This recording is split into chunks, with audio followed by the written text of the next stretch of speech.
तळोजा परिसरात पोलिसांनी केलेल्या कारवाईत तब्बल 1,02,09,500 रुपयांच्या अंमली पदार्थांचा साठा जप्त करण्यात आला आहे। या प्रकरणी 2 जणांना अटक करण्यात आली असून त्यांच्या विरोधात अंमली पदार्थ प्रतिबंध कायद्यानुसार गुन्हा दाखल करण्यात आला आहे। तळोजा परिसर सध्या वेगाने विकसित होणारा निवासी भाग म्हणून ओळखला जातो। तळोजा घोट कॅम्प येथील महावीर मॅजेस्टी इमारतीत आरोपी सुरिंदर सिंग उर्फ काळू तसेच त्याचा भाऊ मनिंदर सिंग असे हेरोईन या अंमली पदार्थाची विक्री करतात आणि त्यांचे राहते घरी त्यांनी अंमली पदार्थाचा साठा करून ठेवला आहे अशी खात्रीलायक बातमी अंमली पदार्थ विरोधी कक्षाला मिळाली होती। त्यानुसार पोलिसांनी याबाबत खात्री करून कारवाई केली।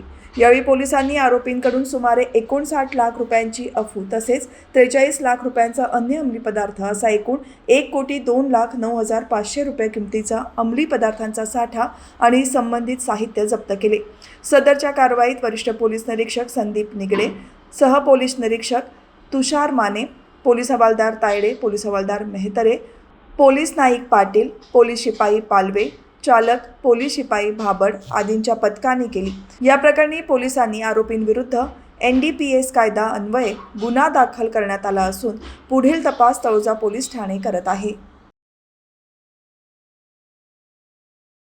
आमच्याकडे अँटी नार्कोटिक्स सेल जे आहे त्याचे सिनियर PI संदीप निगडे आणि त्यांच्या टीमनी तळोजा घोट कॅम्प परिसरामध्ये 2 पंजाबी आरोपींना ताब्यात घेतलेलं आहे, ज्यांचे नाव सुरिंदर सिंग उर्फ कालू आणि मनिंदर सिंग असे आहे। त्यांच्याकडून 118 ग्रॅम हेरोईन आणि 143 ग्रॅम अफीम जप्त करण्यात आलेला आहे, ज्याची बाजारभावानुसार किंमत जवळपास 1,02,00,000 रुपये आहे।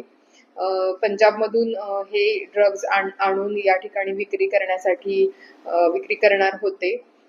नवी मुंबई पोलीस दलाकडून सध्या म्हणजे अशा प्रकारची कारवाई करण्याची ही 6वी वेळ आहे। हा 6वा गुन्हा दाखल करतोय आपण पंजाबमधून आणलेल्या ड्रग्जच्या कारवाई संदर्भात आणि जवळपास 33 आरोपींना आतापर्यंत अटक करण्यात आलेली आहे। नशामुक्त नवी मुंबई किंवा नशामुक्त भारत अभियानांतर्गत आमचा अँटी नार्कोटिक्स सेल असेल किंवा प्रत्येक पोलीस स्टेशनला स्थापन करण्यात आलेलं अँटी नार्कोटिक्स स्क्वॉड आहे, यांच्याकडून अंमली पदार्थ विरोधी दमदार कारवाया सुरू आहेत। या संदर्भात कुणाकडे काही गोपनीय माहिती असेल तर आमची हेल्पलाईन सुद्धा आहे, त्यावर आपण कॉल करून माहिती देऊ शकता।